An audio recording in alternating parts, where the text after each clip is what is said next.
Ketika Yesus dan murid-muridnya tiba di Kapernaum, datanglah pemungut bea bait Allah kepada Petrus dan berkata, "Apakah gurumu tidak membayar bea 2 dirham itu?"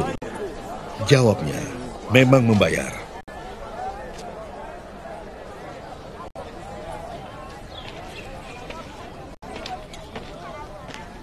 Dan ketika Petrus masuk rumah, Yesus mendahulunya dengan pertanyaan, "Apakah pendapatmu, Simon? Dari siapakah raja-raja dunia ini memungut bea dan pajak? Dari rakyatnya atau dari orang asing?" Jawab Petrus, "Dari orang asing." Maka kata Yesus kepadanya, "Jadi bebaslah rakyatnya. Tetapi supaya jangan kita menjadi batu sandungan bagi mereka, pergilah memancing ke danau. Dan ikan pertama yang kau pancing, tangkaplah dan bukalah mulutnya. Maka engkau akan menemukan mata uang 4 dirham di dalamnya. Ambillah itu dan bayarkanlah kepada mereka, bagiku dan bagimu juga."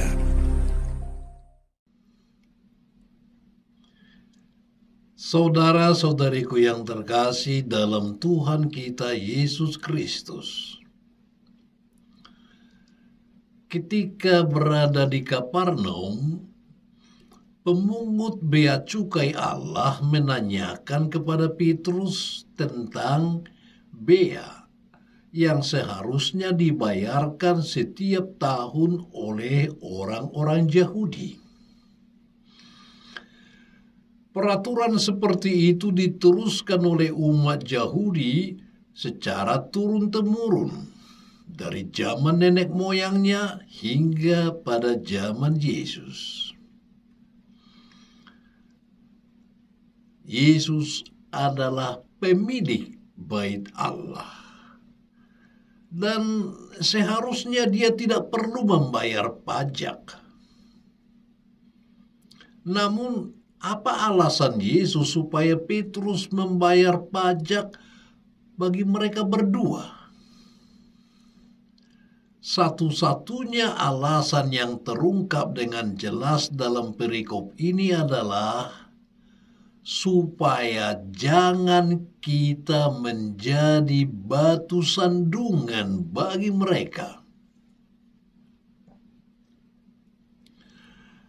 Batu sandungan berarti menjadi penghambat bagi orang lain, bagi sebuah kebijakan tertentu, bagi kesejahteraan bersama.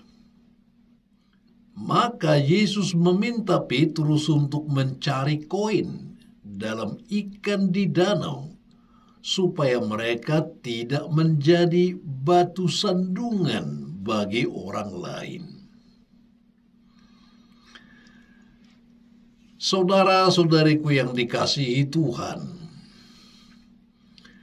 apa yang Yesus lakukan menunjukkan ketaatannya terhadap otoritas. Pertama, taat kepada otoritas Allah, yakni dengan taat menyerahkan dirinya dan kemudian mati di tangan orang berdosa. Kedua, taat pada otoritas dunia. Yesus taat membayar pajak. Ketika dia hadir ke dalam dunia, maka dia juga berada di bawah hukum yang ada di dalam dunia. Dalam hal ini, peraturan agama Yahudi. Yesus mengajarkan bagaimana bersikap taat agar tidak menjadi batu sandungan demi kebaikan semua orang. Saudara-saudari yang terkasih, hidup kita selalu berada di bawah otoritas, baik di bawah otoritas Allah, otoritas manusia, otoritas peraturan agama, undang-undang negara, maupun otoritas lainnya. Yesus memberikan keteladanan bagi kita tentang bagaimana menaati peraturan yang ada, sekalipun Yesus sendiri jauh lebih tinggi dari semua hukum agama dan peraturan manusia, sebab Dia adalah Allah. Hari ini saudara-saudari, Yesus mengajarkan kepada kita supaya jangan menjadi batu sandungan bagi orang lain. Maksudnya adalah supaya kehadiran kita tidak menjadi bahan perguncingan bagi orang lain atau menjadi penghalang bagi mereka. Kita bisa belajar dari sini bahwa ada banyak pengalaman hidup yang membuat kita bisa belajar banyak hal. Berusaha tidak menjadi batu sandungan bagi orang lain adalah salah satu keutamaan yang bisa diperjuangkan. Menjadi batu sandungan berarti menghambat orang lain atau kelompok tertentu.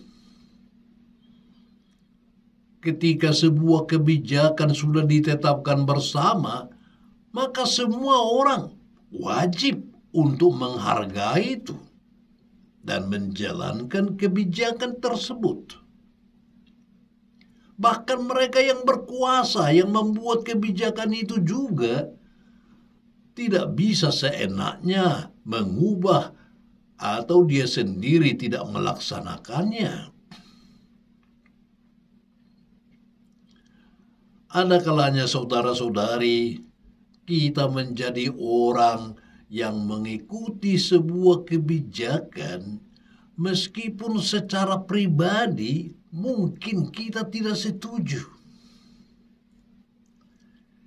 Daripada memaksakan kehendak pribadi dan menjadi batu sandungan bagi orang lain, kita diajak oleh Yesus pada hari ini untuk bertindak bijaksana. God bless you.